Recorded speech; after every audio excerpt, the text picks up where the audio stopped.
G'day folks, and this is the first of the video tutorials in this library of Chem 1011 and Chem 1051 video tutorials. So you're not going to see my face. I don't think you need to see my face. What you want to see is the chemistry. So I'm going to try and keep these videos short and sharp and straight to the point. This is not to add lots of extra material to your unit, but just to sort of help you through, in particular, some of those concepts and some of those mathematical processes. So let's get straight into it, into converting between wavelength and frequency. Just a little bit of background here. So to understand electronic structure for atoms, one must understand the nature of electromagnetic radiation. So the point here is that light and atoms interact. So just talking about light a little bit, it's important to understand these concepts of wavelength and frequency. So if you think about a very simple wave, when we talk about wavelength, the wavelength is just the distance between corresponding points on adjacent parts of the wave. So in the picture here, you can see we've just gone from the peak of one part of the wave to the next peak. You can do that from the trough or from where it crosses the axis every second time, but that would always define the wavelength. And if you like, the height of the wave is the amplitude. Not so important for this discussion, but that's what we mean when we say wavelength. Now, frequency is inversely proportional to wavelength. In other words, the frequency is proportional to 1 over the wavelength. The number of waves that pass through a given point per unit of time is called the frequency. So, for example, how many wavelengths pass through a point every second? And it just so happens that for waves travelling at the same velocity, the longer the wavelength, the smaller the frequency. Now, this means that we can tie it all together with a formula that has wavelength, frequency, and the velocity of the wave. Now, in this case, we're talking about light, so the velocity is the speed of light. All electromagnetic radiation travels at the same velocity, and it's this number here, 3.00 times 10 to the power of 8 meters per second. So we usually use C, the letter C, to indicate the speed of light.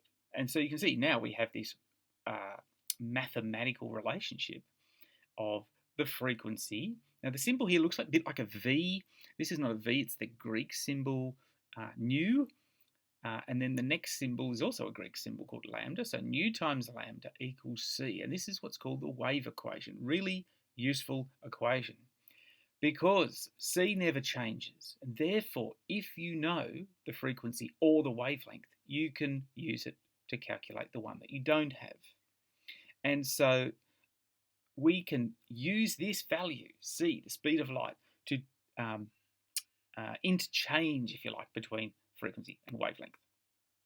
So here's a sample question, and it's a bit of a contextualized thing. A dental hygienist uses X-rays, which have a wavelength of 1 angstrom, we'll get to angstrom in a minute, to take a series of dental radiographs while the patient listens to the radio, and the frequency of the radio is 105.1. I think you can guess, if you're from Melbourne, what station that might be, and looks out the window at the blue sky, where the wavelength is 473 nanometers. Now, the units for all three of these numbers are not SI units, and we're going to come back to that. The question here is interconvert between frequency and wavelength in each case. Assume that the radiation travels at the speed of light, 3.00 times 10 to the power of 8. Use the wave equation.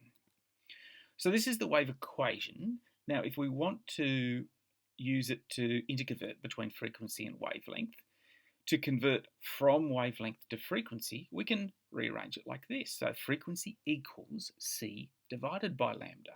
Or if we want to convert from frequency to wavelength, it's lambda equals the speed of light divided by the frequency. Let's apply this to one of these questions. First one, the dental hygienist is using X-rays, and the wavelength of these X-rays is 1 angstrom. So first of all, this is clearly going to be converting from wavelength to frequency. But hang on, what's angstrom? Look, to be honest, this is not a unit you're probably going to see very often. It's used to measure things like bond lengths in molecules and so on. And it's a unit of length called the angstrom. It is 1 times 10 to the power of minus 10 meters. You'll see it from time to time or you can just Google it and look it up when you need it. Point being is if we're going to use the wave equation to solve this problem, we must be using SI units. For wavelength, it must be in meters. So to answer this question, you have to convert the wavelength into meters. So 1 angstrom is going to be 1.00 times 10 to the power of minus 10 meters. Now you can solve the problem because you've got that number in meters. You can plug it into the wave equation. So we've got the frequency equals the speed of light divided by the wavelength. In other words, 3.00 times 10 to the power of 8 divided by the wavelength that we just calculated.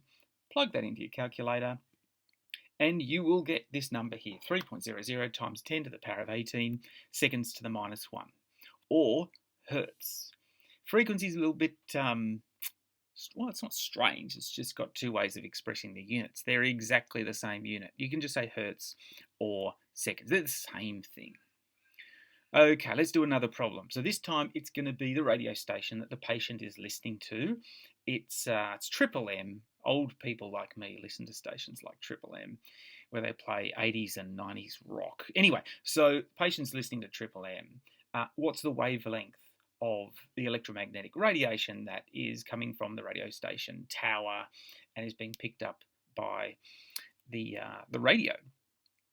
So we would take the frequency, convert it to the proper SI units. Now here we're in megahertz. Mega is a million. So to convert from megahertz to hertz, we would multiply by 1 times 10 to the power of 6. That's what a million is, right? So 105.1 megahertz would be 105.1 times 1 times 10 to the power of 6, and that would convert it to hertz. Now that we've got that number in hertz, the frequency, we can plug it into the equation. So we want the wavelength in this case, so we use this version of the wave equation and we plug it into the calculator, so 3.00 times 10 to the power of 8, divided by that frequency that we calculated, and we get the wavelength, 2.85 meters. All right. Now, notice how my answer only has 3 significant figures. Some of you might have been wondering about that because speed of light has 3 significant figures, whereas the frequency has 4 significant figures.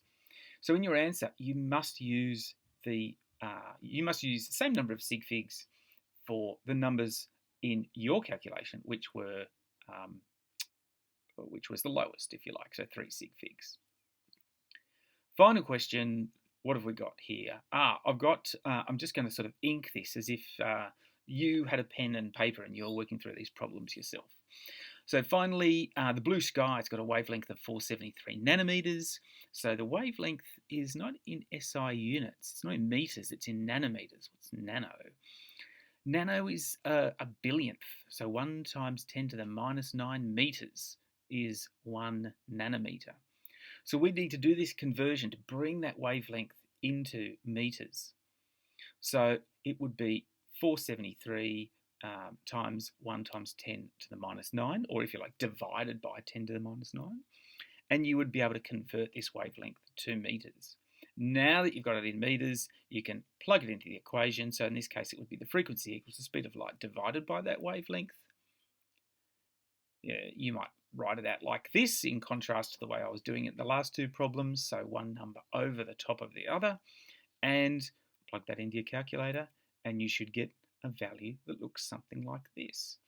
Now, if you thought that this looked like a lot of hard work, that's cool.